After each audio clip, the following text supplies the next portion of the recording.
নৈমিষে সুতমাসীনম অবিবাদম মহামতিম কথামৃত রসাদে কৌশলম সৌনকম অব্রবীত। নৈমিষারণ্য নামে আমাদের একটি তীর্থ আছে, যাহা ভারতবর্ষের উত্তরপ্রদেশের সীতাপুর জেলার মধ্যে অবস্থিত। নৈমিষারণ্যে 60,000 কোটি তীর্থ অবস্থান করেন। এই নৈমিষারণ্যে 60,000 মুনি ঋষিগণ অবস্থান করেছিলেন। ভাগবত প্রাপ্তির জন্য তারা এক বিশাল যজ্ঞ করেছিলেন। সেই যজ্ঞের সংকল্প ছিল তাদের 1000 বৎসর। যদি 1000 বৎসরের মধ্যে ভাগবত না পাওয়া যায় তাহলে আমরা যজ্ঞ সমর্পণ দিব। সেই যজ্ঞ করতে করতে করতে করতে 230 বৎসরের ঊর্ধ্বে গমন হয়ে গিয়েছিল। তারপর একদিন তারা বসে সকলে মিলে আলোচনা করছেন, এতদিন ধরে আমরা ভাগবত কথা অমৃত লাভের জন্য যজ্ঞ করে যাচ্ছি, কিন্তু কেন আমরা এখনো ভাগবত প্রাপ্তি হচ্ছি না? আমাদের কোন স্থান দোষ, পাত্র দোষ, মন্ত্র দোষ, দ্রব্য দোষ বা কিছু আছে নাকি ইত্যাদি যখন চিন্তা করছেন, এমন সময় একজন বলছেন, দেখো দেখো কে যেন আসতেছেন। সকলে দেখলেন যে সুতমুনি আসতেছেন। সুতমুনিকে দর্শন করে সকলে দণ্ডবতে প্রণাম করলেন। আর সুতমুনিকে যখন প্রণাম করলেন, সুতমুনি তখন তাদের কাছে গিয়ে উপস্থিত হলেন। সুতমুনিকে দণ্ডবতে প্রণাম করে তারা তখন বললেন যে, হে সুতমুনি, তুমি তো ব্যাসদেবের শিষ্য, তুমি তো সুখদেবের মুখ থেকে ভাগবত কথা শ্রবণ করেছ, অতএব তুমি কৃপা করে আমাদেরকে ভাগবত কথা শ্রবণ করাও। সুখদেব গোস্বামী পাদে যে সমস্ত ভাগবত তত্ত্ব কথা পরীক্ষিত মহারাজের কাছে বর্ণন করে গিয়েছেন, সেই সমস্ত কথা তুমি আমার নিকটে বর্ণন করো। সুতমুনি বললেন, হে শৌনকাদি ঋষিগণ, পরীক্ষিত মহারাজের নিকটে যখন সুতমুনি ভাগবত কথা পরিবেশন করেছিলেন, তখন সেই ভাগবত কথা শ্রবণ করার জন্য স্বর্গ হইতে দেবতারা এসেছিলেন। তাই দেবতাগণ যখন স্বর্গ থেকে আসছিলেন, তখন তারা চিন্তা করলেন, ভাগবত কথা শ্রবণ করতে গেলে খালি হাতে যেতে নাই। ভাগবত একটা যজ্ঞ, এই যজ্ঞতে যত দান করা যাবে ততই লাভ, ততই লাভ। অতএব চলো আমরা সেই যজ্ঞতে কিছু দান করব গিয়ে। দেবরাজ ইন্দ্র বললেন যে পৃথিবীর মানুষ কেউ চাউল নিয়ে যাবে, কেউ ডাল নিয়ে যাবে, কেউ সবজি নিয়ে যাবে, কেউ বস্ত্র নিয়ে যাবে, কেউ টাকা পয়সা নিয়ে যাবে সেই যজ্ঞে দান করার জন্য। কিন্তু আমরা তো মনুষ্য থেকে অনেক ঊর্ধ্বে, অতএব আমাদেরকেও সেই উত্তম দ্রব্য দানের জন্য নিয়ে যেতে হবে। তাই চিন্তা করলেন কি নিয়ে যাব। তাই অমৃতের কলস নিয়ে এসেছিলেন। অমৃতের কলস নিয়ে এসে উপস্থিত হয়েছেন আর বললেন, হে সুখদেব গোস্বামী পাদ, এই 18,000 শ্লোকের ভাগবত কথা শ্রবণ করিয়ে পরীক্ষিতের কি লাভ হইবে? বলে পরীক্ষিত অমর হয়ে যাবে। বললেন যে পরীক্ষিতকে অমর করার জন্য এই তো পরিশ্রম করার প্রয়োজন হবে না, ভাগবত কথামৃত আমাদেরকে দিয়ে দাও, আর সমুদ্র মন্থনে যে অমৃত এনেছি সেই অমৃত আপনি পরীক্ষিতকে পান করিয়ে দেন, তাহলে পরীক্ষিত অমর হয়ে যাবে। সেই সময়ে সুখদেব গোস্বামী পাদ চিন্তা করলেন, আমার সঙ্গে বিনিময় করার জন্য এসেছে ইন্দ্র। ইন্দ্র তো স্বার্থবাদী, স্বার্থ ছাড়া এক পাদও চলে না। অতএব আমি একটু বিচার করে দেখি সে আমার সঙ্গে যে বিনিময় করতে আসছে, এতে আমার লাভ হবে না লোকসান হবে। বিচার করার পরে বললেন, ক সুদা ক কথা লুকে ক কাচ মণি মহান। আরে দেবরাজ ইন্দ্র, তুমি তো আমাকে কাঁচ দিয়ে আমার নিকট থেকে অমৃত নেওয়ার জন্য এসেছ, মণি নেওয়ার জন্য এসেছ, অতএব আমি তোমাকে এই মণি দিব না, ভাগবত কথামৃত দেব না। কেন? সমুদ্র মন্থনের অমৃত পান করলে ব্রহ্মার একদিন পর্যন্ত জীবিত থাকা যায়, তারপরেও তার মৃত্যু হয়, দেবতাদেরও মৃত্যু হয়, ব্রহ্মারও মৃত্যু হয়। এই জন্য বললেন দিব না। কিন্তু ভাগবত কথামৃত যিনি পান করবেন তার আর মাতৃগর্ভে সে জন্মগ্রহণ করতে হবে না। ভাগবতীয় বার্তাম শরণামপি দুর্লভা। তাই দেবতাদের জন্য দুর্লভ হয়ে গেল ভাগবত পাঠ নিয়ে গেলেন। এবার শৌনকাদি মুনিগণ বললেন, ভাগবত কথা শ্রবণের বিধিবিধান কি আছে আমাদেরকে বলো। তখন বললেন যে ভাগবত কথা 1 বৎসর ব্যাপী শ্রবণ করতে পারেন, 1 মাস ব্যাপী শ্রবণ করতে পারেন, বা 7 দিন ব্যাপীও শ্রবণ করতে পারেন। এক হলো সাত্ত্বিক ভাগবত পাঠ, এক হলো রাজস্বিক ভাগবত পাঠ, আর এক হলো তামসিক ভাগবত পাঠ। সুতরাং ভাগবত পাঠ যতদিন শ্রবণ করবে ততদিন ব্রহ্মচর্য পালন করতে হবে, হবিষান্ন গ্রহণ করতে হবে, ভূমিতে শয়ন করতে হবে, চুল দাড়ি নখ মুছ কাটতে পারবেন না, স্ত্রী সহবাস করতে পারবেন না, সরিষার তেল ব্যবহার করতে পারবেন না। কলিযুগের মানুষে বেশি দিন এইসব নিয়ম পালন করে থাকতে পারে না। তাই কলির জীবের হিতার্থের জন্য সনকাদি মুনিগণ সপ্তাহ ব্যাপী ভাগবতী যজ্ঞের বিধান আমাদেরকে দিয়ে গিয়েছেন। কখন কোথায় কার কাছে এই ভাগবতের বিধান দিয়েছিলেন? তখন সুতমুনি বললেন, একদা হি বিশালায়াম চত্বরম ঋষিরামায়ম। কোন এক সময়ে সনক সনাতন সন্নত সন্নত কুমার ব্রহ্মের 4 পুত্র তারা বদ্রীনারায়ণের দিকে যাচ্ছেন। হঠাৎ দেখেন দেবশ্রী নারদ ঊর্ধ্বমুখে ছুটতেছেন। দেবশ্রী নারদকে দেখে বলছেন, আরে ও ভাই দেবশ্রী নারদ, তরিতম গমতে পুত্র পুত্রশ্চ আগমনম। তুমি কোথায় দৌড়ে চলে যাচ্ছ? আর কোথা থেকে এবার তুমি এসেছো? তোমার মুখটাকে এত মলিন দেখা যাচ্ছে কেন? কেন তোমার বদন মলিন? কি তোমার দুঃখের বিষয়? তুমি আমাকে বলো। তখন তিনি কি বললেন? বললেন, আমি সমস্ত ভারতবর্ষ তীর্থ ভ্রমণ করতে করতে শ্রীধাম বৃন্দাবনে গিয়েছিলাম। বৃন্দাবনের যমুনার তটে আমার সঙ্গে ভক্তি দেবীর সাক্ষাৎ হয়েছিল। ভক্তি দেবীর 2 পুত্র জ্ঞান বৈরাগ্য তারা অচেতন হয়ে পড়ে আছে। তাদেরকে জাগানোর জন্য আমি অনেক চেষ্টা করেছিলাম। গীতা পাঠ থেকে আরম্ভ করে পুরাণ পাঠ আদি সবকিছু করেছি, কিন্তু তাদেরকে জাগাতে পারি নাই। যদিও আকাশবাণীতে আমাকে বলেছিল সৎকর্ম করলে পরে তারা জেগে উঠবে, কিন্তু সৎকর্ম করা সত্ত্বেও হয় নাই। কিন্তু কলিযুগে যে প্রকৃত সৎকর্ম তাহাও আমি জানি না। অতএব অনেক সাধুদের কাছে আমি গিয়েছিলাম, কিন্তু সাধুরাও আমাকে বলতে পারল না সৎকর্ম কাকে বলে। তখন আমি ভক্তি দেবীকে বললাম, হে ভক্তি দেবী, তুমি এই স্থানে বসে ভগবানের ভজন করো, আর আমি যাচ্ছি তপস্যা করতে কলিযুগে সৎকর্ম কাকে জানার জন্য। ভক্তি দেবী বলছেন, যেখানে থেকে আমার ছেলে 2-4 সুখ নেই আমি সেখানে থাকবো না। ইদম স্থানং পরিত্যজ্যং বিদেশং গম্যতং মায়া। আমি এই স্থান ত্যাগ করে বিদেশ চলে যাব। কিন্তু দেবশ্রী নারদ বললেন, না না না, বৃন্দাবন ধাম হলো ভগবানের নিজের ঘর। সুতরাং এই স্থান ত্যাগ করে তুমি কোথায়ও যেও না, তুমি সুখ পাবে না, শান্তি পাবে না। তুমি তো ভগবানের চরণ থেকে উৎপন্ন হয়েছ, অতএব তুমি ভগবানেরই ভজন করো। বৃন্দাবনস্য সংযোগেন পুনর্প্রাপ্তম তরুণী। তুমি বৃন্দাবনে আসার কারণে তরুণী যুবতী হয়েছ, অতএব তুমি হরি ভজন করো। হরি তোমার সমস্ত দুঃখের নাশ করবেন। দ্রৌপদী যখন বিপদে পড়েছিল ভগবানকে স্মরণ করেছিল, ভগবান তাকে বিপদ থেকে রক্ষা করেছিলেন। অতএব তুমিও ভগবানকেই ডাকো, ভগবানকেই ডাকো, তিনি তোমাকে বিপদ থেকে রক্ষা করিবেন। হে দেবী, হরি নাম কর সার, হরি নাম কর সার, হরি নাম কর সার, হরি নাম, হরি নাম কর সার, হরি নাম কর সার, হরি নাম।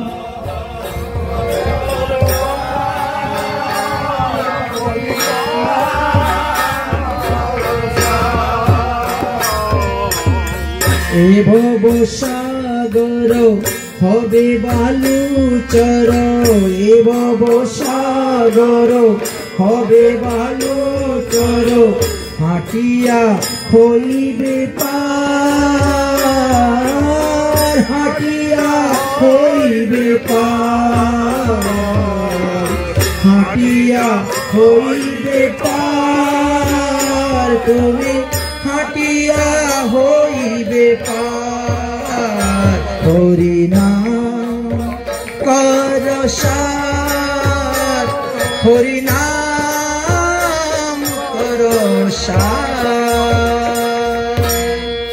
অতএব ভক্তি দেবী তুমি ভক্তির সহিত ভগবানকে স্মরণ করো, আর আমি যাচ্ছি তপস্যা করে জানবো যে কলিযুগের সৎকর্ম কাকে বলা হয়।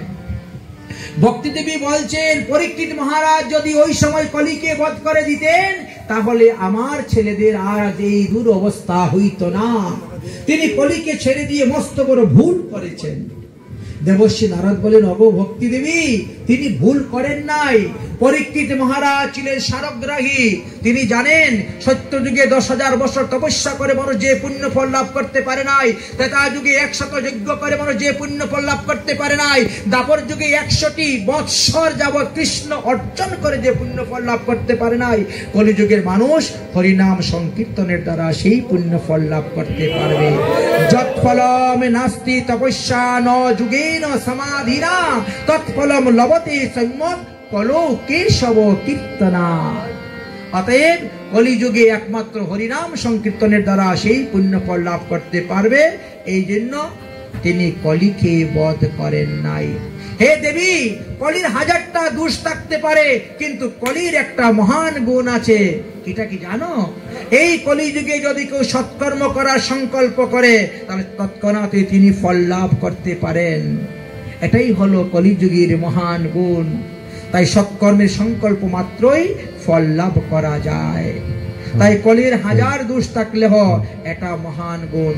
কলো মুক্ত ক্ষয়ং প্রাপ্তম পছন্দায়াম পীরনাম।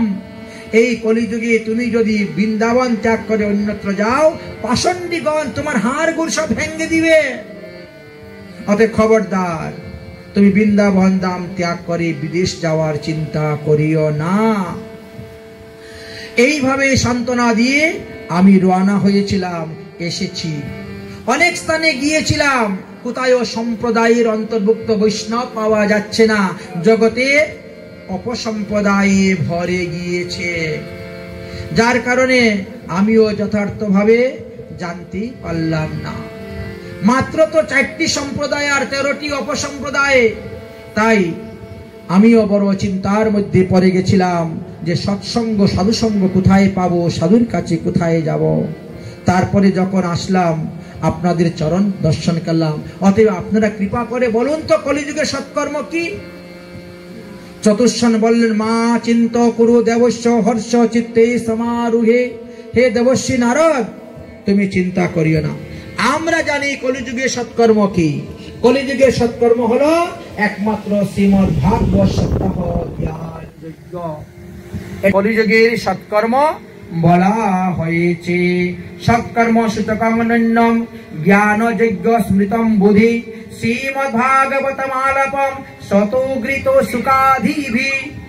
একমাত্র সুখদেব গোস্বামী পাদজি শ্রীমদ্ ভাগবত মহাপুরাণ পরীক্ষিত মহারাজের সভায় পরিবেশন করেছিলেন, সেটাই হলো একমাত্র সৎকর্ম।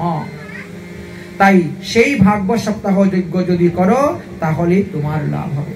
তিনি বললেন, পরীক্ষিত এর নিকটে যে ভাগবত কথা বলেছিলেন সুখদেব, এটা তো ব্যাসদেব একেবারে তিনার জীবনের শেষ সময়ে রচনা করেছিলেন। এটার মধ্যে 17টি পুরাণের সার আছে, গীতার সার আছে, ভাগবত আর 4 বেদের সার আছে। সব কিছু গ্রন্থ যদি পুরা হয়ে যায় তাহলে তো এটা বাকি থাকলো না। তখন বললেন, ইদম ভাগবতম নামম পুরাণম সংহিতা। এই ভাগবতের রস, ভাগবতের ফল সম্পূর্ণ আলাদা। দেখো, ইক্কুর রস থেকে গুড় হয়, ইক্কুর রস থেকে চিনি হয়, ইক্কুর রস থেকে মিশ্রি হয়, সীতা মিশ্রি হয়। কিন্তু সীতা মিশ্রি খেলে যে স্বাদ পাওয়া যায়, আখ চিবিয়ে খেলে সেই স্বাদ পাওয়া যায় না। দুধ হইতে দই হয়, পনির হয়, ছানা হয়, মাখন হয়, ঘি হয়, কিন্তু দুধ খেলে কখনো ঘির স্বাদ পাওয়া যায় না। ঠিক তেমনি ভাবে শ্রীমদ্ ভাগবত মহাপুরাণের স্বাদ সম্পূর্ণ আলাদা। অতএব তুমি ভাগবত সপ্তাহ জ্ঞান যজ্ঞের ব্যবস্থা করো, দেখবা জ্ঞান বৈরাগ্য তারা জেগে উঠে যাবে। কোথায় ভাগবত সপ্তাহ করলে ভালো হবে? যেই স্থানে ভাগবত সপ্তাহ করলে চতুর্দিক থেকে লোক আসতে পারবে, সেই স্থানে তুমি ভাগবত সপ্তাহ করো। তাই সিদ্ধান্ত করলেন হরিদ্বারের আনন্দ ঘাটে। দেবশ্রী নারদ হরিদ্বারে আনন্দ ঘাটে যখন ভাগবত সপ্তাহ কার্য আরম্ভ করলেন, চতুর্শন সেখানে সেই ভাগবত পাঠের জন্য গিয়ে উপস্থিত হলেন আর সংকল্প করলেন জ্ঞান বৈরাগ্য ভক্তি দেবীর মঙ্গলের জন্য তিনার এই ভাগবত সপ্তাহ জ্ঞান যজ্ঞ। আমরা যেমন বিশ্ব শান্তি, বিশ্ব কল্যাণ, বিশ্বর মঙ্গলের জন্য এই 5106তম ভাগবত সপ্তাহ জ্ঞান যজ্ঞের অনুষ্ঠান করতেছি, ঠিক তেমনি ভাবে দেবর্ষি নারদও সংকল্প করেছিলেন যে জ্ঞান বৈরাগ্যের মোহনিদ্রা দূর করার জন্য, তাদেরকে সচেতন করার জন্য আমি এই যজ্ঞ করব। হরিদ্বারে আনন্দ ঘাটে শুরু হয়েছে। হরিদ্বার কিন্তু আমাদের অনেক দূর। আমাদের মথুরা রেল স্টেশন হইতে হরিদ্বার রেল স্টেশন হলো 385 কিলোমিটার। আনন্দঘাট যেতে গেলে 400 কিলোমিটার। 400 কিলোমিটার দূরে সংকল্প করলেন। সংকল্প করে পাঠ শুরু হলো। আর যখনই ভাগবতের পূজা করে ভাগবতের মাহাত্ম্য শুরু হয়েছে, জ্ঞান বৈরাগ্য বৃন্দাবনে জেগে গেলেন। আর তারা করতাল নিয়ে কীর্তন করে করে রওনা হয়ে গেলেন হরিদ্বারের দিকে। কি কীর্তন করেছিলেন? শ্রীকৃষ্ণ গোবিন্দ হরে মুরারি, হে নাথ নারায়ণ বাসুদেবা। শ্রীকৃষ্ণ গোবিন্দ হরে মুরারি, হে নাথ নারায়ণ বাসুদেবা। হে নাথ নারায়ণ বাসুদেবা, হে নাথ নারায়ণ বাসুদেবা, হে নাথ নারায়ণ বাসুদেবা, হে নাথ নারায়ণ বাসুদেবা। শ্রীকৃষ্ণ গোবিন্দ হরে মুরারি, হে নাথ নারায়ণ বাসুদেবা।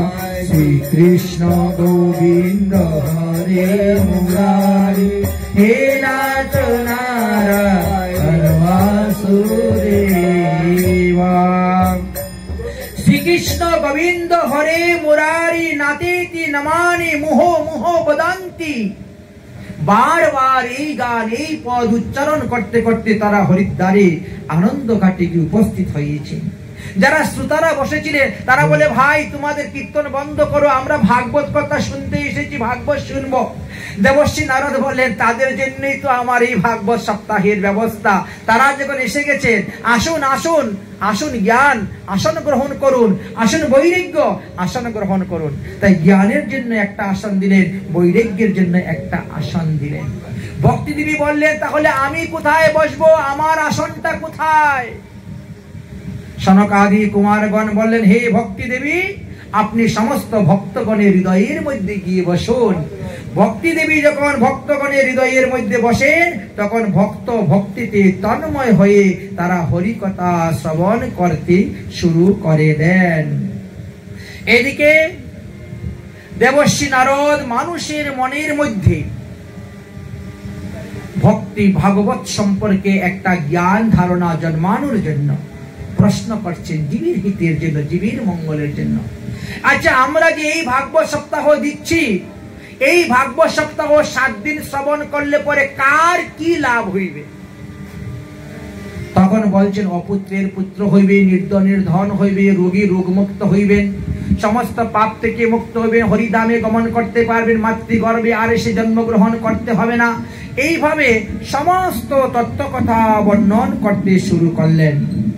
দেবর্ষি নারদ বললেন, আজকালকের মানুষ না প্রমাণ ছাড়া কিছু কিছু বিশ্বাস করতে চায় না। আচ্ছা, এমন কোন প্রমাণ আছে যে কোন ব্যক্তি সারা জীবন খালি পাপ আর পাপ আর পাপ করে গিয়েছে, আর শেষ জীবনে হরিকথা শ্রবণ করে মুক্তি হয়ে লাভ করে নিয়েছে? বলে আছে। এরকমও দৃষ্টান্ত আছে। তুঙ্গভদ্রা নদীর তটে আত্মদেব নামে এক ব্রাহ্মণ ছিলেন, যিনি বিবাহ করেছিলেন। তিনার স্ত্রীর নাম ছিল ধুন্দুলি। বিবাহিত জীবনে বহুদিন গত হয়ে গিয়েছিল, কোনো সন্তানাদি হয় নাই। তাই ঠিক তিনার গৃহ সন্তানাদি নাই বলে তিনি খুব দুঃখ পেতেন, বড় কষ্ট পেতেন। একদিন তিনি কি করলেন, মনের দুঃখে বনে চলে গিয়েছিলেন আত্মহত্যা করার জন্য। কিন্তু দৈবক্রমে সেখানে এক সাধু মহাত্মার সঙ্গে তিনার দেখা হলো। সাধু মহাত্মার চরণে পরে লুটিয়ে বললেন, হে মহাত্মাজি, আপনি কৃপা করে আমাকে একটি পুত্র সন্তান দান করুন। সাধু মহাত্মা বললেন, কেন বাবা, পুত্র সন্তানের জন্য এত লালায়িত কেন? তবে তুমি আমার সম্মুখে বসো, আমি তোমার কপালের লেখা বিচার করে দেখি তোমার কপালে তোমার পুত্র সন্তান আছে কিনা। তিনি কপালের লেখা বিচার করে বললেন, সপ্ত জন্ম বদি তব পুত্র নৈবচ নৈবচ। আরে এই জন্ম তো দূরের কথা, আগামী 7 জন্ম তুমি কোনো সন্তান লাভ করতে পারবে না।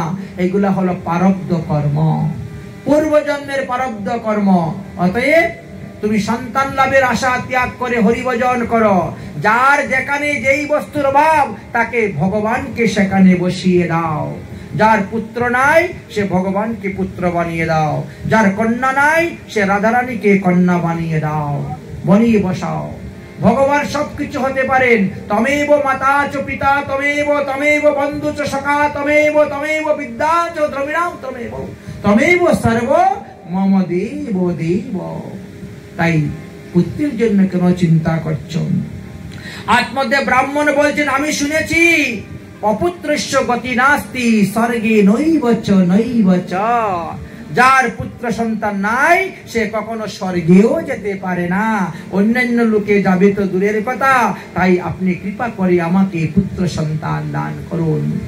সাধু বাবা বলছে, তুমি যদি সাধন ভজন করে নিজের আত্মাকে উদ্ধার না করো, তোমার পুত্র ভাতের পিণ্ডি দিয়ে উদ্ধার করতে পারবে না। তোমার পুত্র ভাতের পিণ্ডি দিয়ে তোমাকে পুং নামক নরক থেকে উদ্ধার করতে পারবে, তার থেকে বেশি পারবে না। অতএব নিজের আত্মাকে উদ্ধার করার জন্য তুমি হরিভজন করো, হরিভজন করো। কিন্তু তিনি কিছুই মানলেন না, বলেন আপনার সক্ষম আছেন, আপনি যদি আমাকে পুত্র সন্তান না দেন আপনার চরণে মাথা ঠুকে আমি মারা যাব, আর আমার মৃত্যুর জন্য দায়ী হবেন আপনি। তাই উপকার করতে গিয়ে এখন সাধু বিপদে পড়ে গেলেন।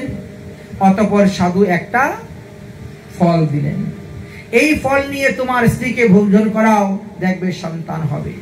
ফল নিয়ে আসলেন, স্ত্রীকে দিলেন, কিন্তু স্ত্রী তো দুন্দুলি দ্বিধা বুদ্ধিজস্য। সে মনে করেছে এটা মনে হয় বিষ ফল, ওটা খেয়ে আমি মরে যাব, আর ব্রাহ্মণ আরেকটা বিয়ে করে নিবে।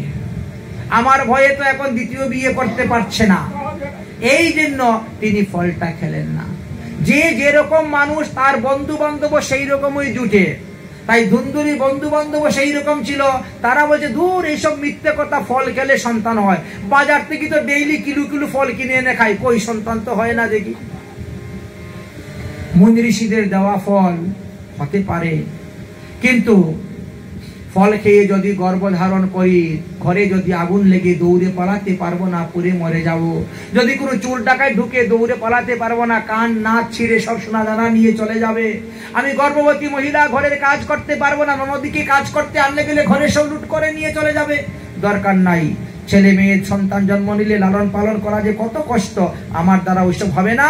আমি সুকুমারী, আমার দ্বারা হবে না, অতএব আমি এই ফল গ্রহণ করব না।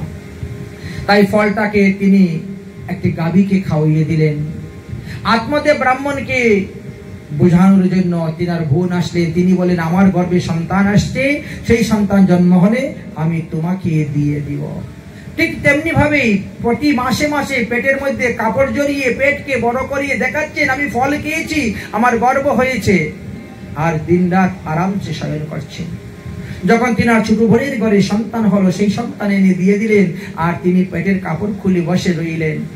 দেখো দেখো তোমার একটি সন্তান হয়েছে। আত্মদেব ব্রাহ্মণ জাতকর্ম সংস্কার করিয়া ব্রাহ্মণদেরকে দান করতে শুরু করলেন, এবং নামকরণ সংস্কারের সময় তিনি বললেন, আমার নাম যখন আত্মদেব, আমার পুত্রের নাম রাখবো পরমাত্মদেব। কিন্তু ধুন্দুলি বলল, আমার নাম যখন ধুন্দুলি, আমার পুত্রের নাম ধুন্দুকারী হবে। সেই অনুসারে নাম রেখলেন ধুন্দুকারী। সেই ধুন্দুকারী জন্মগ্রহণ করার 3 মাস পরে গাভীর পেট হইতেই একটি সন্তান জন্মগ্রহণ করলো। সমস্ত শরীরটা মানুষের মতো ছিল, কিন্তু কান দুইটা গরুর মতো ছিল বলে তার নাম গোকর্ণ দেওয়া হয়েছিল। গোকর্ণ পণ্ডিত জ্ঞানী, ধুন্দুকারী চ মহাখালাম। গোকর্ণ পণ্ডিত জ্ঞানী হয়েছিলেন, তিনি কাশীতে গিয়ে গুরুকুলে বাস করে সাধন ভজন করছেন। আর ধুন্দুকারী হলো মহাখল, চুরি করে, ডাকাতি করে, বেশ্যালয়ে যায়, মদ্যপান করে, এইভাবে দিন কাটায়। প্রতিদিন বিচার আসে, তোমার ছেলে এই করেছে, তোমার ছেলে ওই করেছে, তোমার ছেলে ওই করেছে। আত্মদেব ব্রাহ্মণ তখন বসে বসে কাঁদছেন যে পুত্র সন্তান ছিল না, তখন তো ভালোই ছিলাম, এ তো কুলাঙ্গার কুপুত্র, এ তো আমার বংশকে নরকের মধ্যে ডুবাবে, কি করবেন? টাকা পয়সা না দিলে মাকে ধরে মারে, বাবাকে ধরে মারে, এমনই অবস্থায় এসে উপস্থিত হয়েছে। একদিন আত্মদেব ব্রাহ্মণ তিনি হাউমাউ করে কাঁদতে শুরু করেছেন এই কুপুত্রের জন্য। আর এমন সময় গোকর্ণ কাশী থেকে এসে উপস্থিত হয়েছেন। তিনি বলেন, বাবা তুমি কেন কান্না করতেছ? তখন বললেন যে দেখ এই ধুন্ধুকারীর চরিত্র, ধুন্ধুকারীর সমস্ত পাপকর্মের কথা তিনি বর্ণন করতেছেন আর কাঁদতেছেন, কি করবেন, কি করবেন, কোথায় যাবেন? তখন গোকর্ণ বাবাকে উপদেশ দিলেন, পুত্র হয়ে পিতাকে উপদেশ দিলেন, বাবা অসারো কলু সংসারো দুঃখ রূপী বিমোহক সুতং কৈশ্য ধনং কৈশ্য স্নেহ বাঞ্ছিত মহনিশি। বাবা এই জগতে কে কার ছেলে আর কে কার মেয়ে, কে কার স্বামী, কে কার স্ত্রী, কে কার মাতা, কে কার পিতা, কেউ কারু নয়। এই সংসারে একটা মায়ার খেলা, মায়ার সংসার। অতএব সংসারে সকলের আশা ত্যাগ করে তুমি ভজন করো, তাহলে তোমার আত্মা উদ্ধার হবে, তোমার আত্মা কল্যাণ হবে। হে পিতাজি, संसार की लोगों की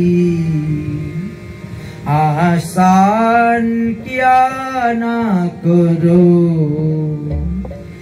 यहाँ कोई नहीं अपना प्रभु नाम जपा करना, यहाँ कोई नहीं अपना प्रभु नाम जपा करना। संसार की लोगों की आसान किया करना, संसार की लोगन की आसान किया करना, यहाँ कोई नहीं अपना, यहाँ कोई नहीं अपना, यहाँ कोई नहीं अपना प्रभु नाम जपा करना, यहाँ कोई नहीं अपना प्रभु नाम जपा करना।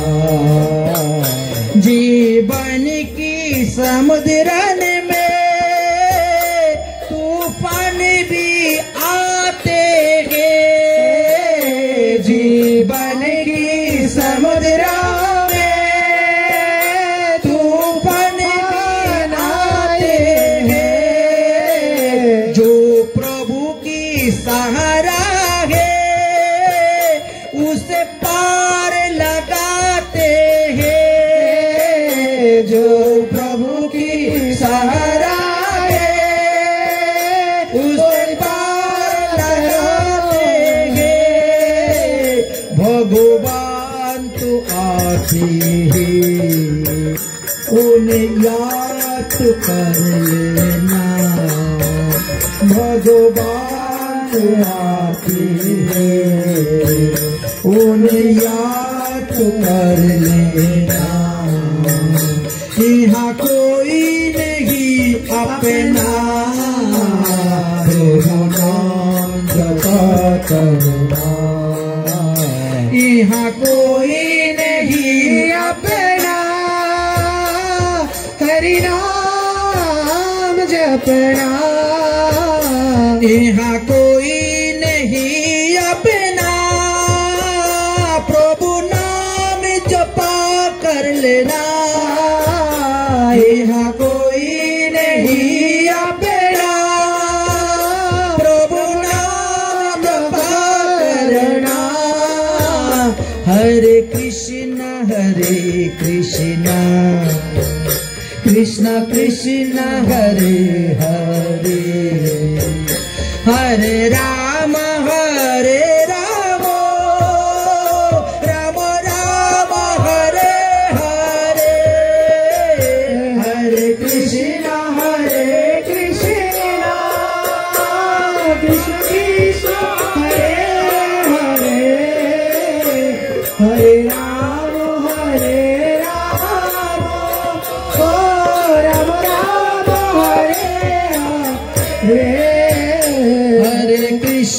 हरे कृष्ण कृष्ण कृष्ण हरे हरे, हरे राम राम राम हरे हरे, हरे कृष्ण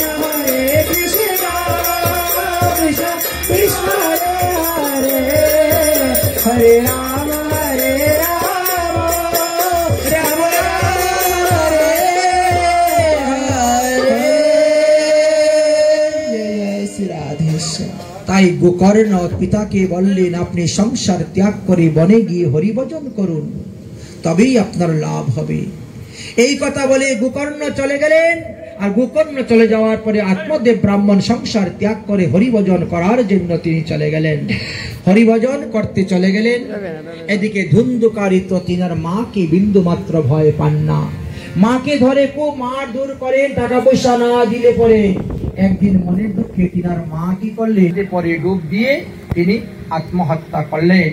ধুন্ধুকারী তখন কি করলেন, তিনি তখন 5টি বেশ্যাকে নিজের বাড়িতে আনলেন আর তাদের সঙ্গে সঙ্গ করে জীবন যাপন করতে শুরু করলেন। তাদের মন ভরণ পোষণ করার জন্য চুরি ডাকাতি করতে শুরু করলেন। কিন্তু একদিন সেই অসৎ মহিলাগণই তাকে বধ করে তারা সমস্ত ধনরত্ন লুণ্ঠন করে নিয়ে চলে গেল। ধুন্ধুকারী মারা গেলেন, তার অন্ত্যেষ্টি ক্রিয়া, তার শ্রাদ্ধ, তার তর্পণ, তার পিণ্ডদান কোনো কিছু হয় নাই। দ্বিতীয়ত কথা হলো, ব্রাহ্মণের ছেলে হওয়া সত্ত্বে উপনয়ন সংস্কার পর্যন্ত করে নাই, কোনো দীক্ষা গ্রহণ করে নাই। শাস্ত্রে বলছে জপ তপ তন্ত্র মন্ত্র দীক্ষাই মূল হয়, আর দীক্ষা ভিন্ন সর্বকার্য হইবে ক্ষয়।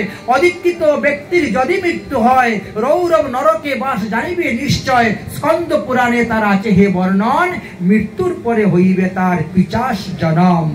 তাই ধুন্ধুকারীর পিচাস জন্ম হয়ে গিয়েছিল, তিনি প্রেতাত্মা হয়ে গিয়েছিলেন।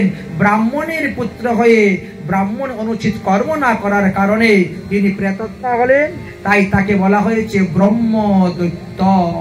গ্রামের মধ্যে উৎপাত করতে শুরু করলেন। তাই গ্রামবাসীগণ কি করলেন, তারা টাকা তুলে চান্দা তুলে একজন বিশ্বস্ত ব্যক্তিকে পাঠাইলেন গয়াতে গিয়ে পিণ্ডদান দেওয়ার জন্য। দৈবক্রমে সেখানে গোকর্ণের সঙ্গে দেখা হলো। গোকর্ণকে বললেন, তোমার বাবা মারা গিয়েছেন, তোমার মা মারা গিয়েছেন, তোমার ভাই মারা গিয়েছেন, তাদের উদ্দেশ্যে তুমি কিছু করো। তোমার ভাই মৃত্যুর পরে একজন মস্ত বড় ভূত হয়েছে, গ্রামে উৎপাত করে, আমরা সবাই রাত্রিবেলা বেরোতে পারি না, একা যেতে ভয় পাই, তার জন্য গয়াসুরের মস্তকে পিণ্ডদান করো, প্রেতশিলায় পিণ্ডদান করো। তিনি ততই বচ্চ বললেন এবং তাহাই করলেন। করার পরে তিনি 1 বৎসর ঘুরলেন বিভিন্ন তীর্থ। 1 বৎসর পরে যখন বাড়িতে আসলেন, দেখলেন বাড়ি ভেঙ্গে পড়ে আছে চতুর্দিকে। ভূতের বাড়ি বলে কেউ দখল করতে যাচ্ছে না, কিন্তু তিনার নিজের জন্মস্থান তো, তাই তিনি এভাবে রাতের অন্ধকারে গিয়ে উপস্থিত হয়েছেন আর ওখানে গিয়ে বসেছেন। রাত্রিবেলা সেই ভূত এসে উপস্থিত হয়ে গেছে। প্রথমেই পাথর একটা পাশের মধ্যে ফেলে দিয়েছে, তারপরে সে কি করেছে, বিভিন্ন রকম রূপ ধারণ করে আসছে। কখনো ভেড়ার রূপ ধারণ করে আসছে, কখনো হাতির রূপ ধারণ করে আসছে, কখনো মহিষের রূপ ধারণ করে আসছে, কখনো আগুনের রূপ ধারণ করে আসছে, কখনো কুকুরের রূপ ধারণ করে আসছে, আর কখনো বা মনুষ্য রূপ ধারণ করে এসে ভয় দেখাতে শুরু করলো। এদিকে গোকর্ণ বলছেন, কে তুমি? এই রাত্রিবেলা আমাকে ভয় দেখাচ্ছ? তুমি যেই হও না কেন, তুমি আমাকে স্পর্শও করতে পারবে না। তুমি কে বলো? তখন সেই প্রেত বলছে, অহম ভ্রাতা তদমস্মি ধুন্ধুকারিত নামতম সক্রিয়েন নৈব দূষেন ব্রহ্মোত্তম নাশিতং মায়া। আমি তো তোমারই দাদা, আমার নাম ধুন্ধুকারী। আমি ব্রহ্ম অনুচিত কোনো কর্ম করি নাই বলে আজ আমার মৃত্যুর পরে ভূত জন্ম প্রাপ্ত হয়েছে। আরে ভাই, তুমি তো দয়ার সাগর, তুমি তো পরম বৈষ্ণব, তুমি তো সাধু, অতএব তুমি আমার উদ্ধারের উপায় করো। গোকর্ণ বলছেন, দাদা তোমার মুক্তির জন্য তো আমি গয়াতে পিণ্ডদান দিলাম, তারপরেও যদি তোমার মুক্তি না হলো তাহলে আমি আবার যাব গয়াতে পিণ্ডদান দিতে। প্রেত বলছে, এতে কোনো লাভ হইবে না। গয়া শ্রাদ্ধে শত নাপি মুক্তি ন চ মে মতি। একবার কেন, দুবার কেন, তুমি যদি 100 বার গয়াতে গিয়ে পিণ্ডি দান করো তথাপিও আমার মুক্তি হইবে না, অতএব তুমি অন্য কোনো উপায় খুঁজে বের করো। গোকর্ণ বললেন, তাহলে আপনি আপনার স্থানে চলে যান, আমি কালকে সকালে বিচার করে দেখব কি করা যায়। বিচার করলেন, গ্রামবাসীর সঙ্গে আলোচনা করলেন, কোনো উত্তর খুঁজে পারলেন না বলে তিনি যমুনার গঙ্গার জলে নেমে স্নান করে সূর্যদেবকে স্তুতি করে বললেন, হে সূর্যদেব, তুমি জগৎ সাক্ষী রূপে অবস্থান করতেছ, অতএব তুমি কৃপা করে বলো কি করলে পরে আমার ভাইয়ের মুক্তি হবে। সূর্যদেব স্পষ্ট ভাষায় বললেন, শ্রীমদ্ ভাগবতম মুক্তি সপ্তাহম বচনম কুরু। তুমি 7 দিন যাবৎ ভাগবত সপ্তাহ জ্ঞান যজ্ঞ করো, তাহলে তোমার ভাই উদ্ধার হয়ে যাবে। গোকর্ণ তখন এই 7 দিন যাবৎ ভাগবত সপ্তাহ যজ্ঞ আরম্ভ করলেন, কিন্তু বিধিবিধানটা অতটা তিনি তখন জানতেন না। যার উদ্দেশ্যে ভাগবত সপ্তাহ করলেন তারই বসার কোনো আসনই দেন নাই। সংকল্প তো করে নিয়েছেন, সংকল্প অনুসারে প্রেতাত্মা এসে উপস্থিত হয়ে গেছে। তিনি চিন্তা করলেন, আমার উদ্দেশ্যে ভাগবত কথা হচ্ছে, আমি যদি ভাগবত কথা না শ্রবণ করি তাহলে উদ্ধার হব কেমন করে? কিন্তু আমার তো বায়বীয় দেহ, আমি বাতাসের মধ্যে তো দাঁড়াতে পারি না, এক স্থানে না দাঁড়াইলে আমি হরিকথা শুনবো কেমন করে? তাই তিনি কি করলেন, 7টি গায়কযুক্ত একটি বাঁশির ছিদ্র দেখে তার মধ্যে ঢুকে বসে গেলেন আর হরিকথা শ্রবণ করতে শুরু করলেন। প্রতিদিন এক দিন হরিকথা সমাপ্ত হয়, একটা করে গাইড পেটে যায়। এইভাবে 7 দিনে 7 গাইড পেটে গিয়ে তিনি যখন বেরোলেন তখন তিনি ভগবানের সারূপ্য মুক্তি লাভ করেছিলেন। আর সারূপ্য মুক্তি লাভ করে দিব্য দেহ ধারণ করে পীতবাস পরিধান, মানে ভগবান শ্রীকৃষ্ণ যেভাবে রূপ সেইভাবে রূপ লাভ করে তিনি বেরিয়েছিলেন। বেরিয়ে কি বললেন, ধন্য ভাগবতী বার্তা প্রেত পীড়া বিনাশিনী সপ্তাহমপি তথা ধন্য কৃষ্ণ লোকম ফলপ্রদ। হে ভাই, তোমার এই সপ্তাহ ভাগবত কথা ধন্য, তোমার এই কথা শ্রবণ করে আমি মুক্তি লাভ করে নিয়েছি, অতএব আমি এখন নিত্য ধামে চলে যাব, ভগবত ধামে চলে যাব। ধন্য তোমার ভাগবত কথা, ধন্য তোমার ভাগবত কথা। এই দেখো আমার জন্য বিমান আসতেছে বৈকুণ্ঠ হইতে, আমি বিমানে বসে চলে যাব। ভগবান বিষ্ণু বিমান পাঠিয়েছেন, বিষ্ণুদূতেরা এসে সেই ধুন্ধকারীর সিদ্ধ দেহকে দণ্ডবত প্রণাম করে বিমানে বসিয়েছেন। তখন গোকর্ণ বলছেন, হে বিষ্ণুদূতগণ, আমার 2টা প্রশ্নের উত্তর দিয়ে যান। আমার প্রথম প্রশ্ন হলো, এই ভাগবত কথা শ্রবণ করার জন্য এত এত লোক বসেছেন, তাহলে বিমান কেন একটা আসলো, অন্যদের জন্য বিমান কেন আসলো না? তখন বলছেন, শ্রবণের তারতম্যতা অনুসারে ফল লাভ করা যায়। এই ধুন্ধুকারী যেভাবে ভাগবত কথা শ্রবণ করেছে, ওইভাবে এক মনে এক চিত্তে কেউ ভাগবত কথা শ্রবণ করে নাই। এই জন্য শ্রবণের তারতম্যতার কারণে তাদের জন্য বিমান আসে নাই। দ্বিতীয়ত কথা, আমার জন্য কেন বিমান আসলো না? আমি হরিকথা বললাম আর ধুন্ধুকারী উদ্ধার হয়ে চলে গেল, আমার জন্য কেন বিমান আসলো না? তখন বলেন, আপনার জন্য বিমান আসে না এই জন্য যে সাক্ষাৎ ভগবান বিষ্ণু এসে আপনাকে নিয়ে যাবেন। এই জগতে যারা হরিকথা দান করেন তাদের মতো শ্রেষ্ঠ দাতা আর কেউ নেই। তাই তারা ভগবানের অত্যন্ত আপনজন, প্রিয়জন। তাই ভগবান স্বয়ং আসবেন, আপনাকে নিয়ে যাবেন। আচ্ছা, সমস্ত শ্রোতাগণ যদি বৈকুণ্ঠে যেতে হয় তাহলে কি করতে হবে? বলে তাহলে বিধি বিধান অনুসারে ভাগবত কথা শ্রবণ করতে হবে। প্রতিদিন একই নিয়মে একাসনে বসে ভাগবত কথা শ্রবণ করতে হইবে এবং অভিসান্ন আদি গ্রহণ করতে হইবে। তাই বিধি বিধান যাহা আছে সেই অনুসারে করলেই হবে। তাই গোকর্ণ প্রথমে আষাঢ় মাসের শুক্লপক্ষে নবমীতে ভাগবত করলেন, ধুন্ধুকারী উদ্ধার হয়ে গেলেন। তারপরে শ্রাবণ মাসের শুক্লপক্ষের নবমীতে আবার ভাগবত কথা পরিবেশন করেছিলেন। এদিকে ধুন্ধুকারী দিব্য বিমানের মধ্যে বসলেন আর বসে হরি গুণগান করতে করতে তিনি হরিধামে রোমান হয়ে গেলেন। হে নাথ নারায়ণ হরি, হে নাথ নারায়ণ হরি, হে নাথ নারায়ণ হরি। জয় গোপাল কৃষ্ণ মুরারি, জয় গোপাল কৃষ্ণ মুরারি। হে নাথ নারায়ণ হে নাথ নারায়ণ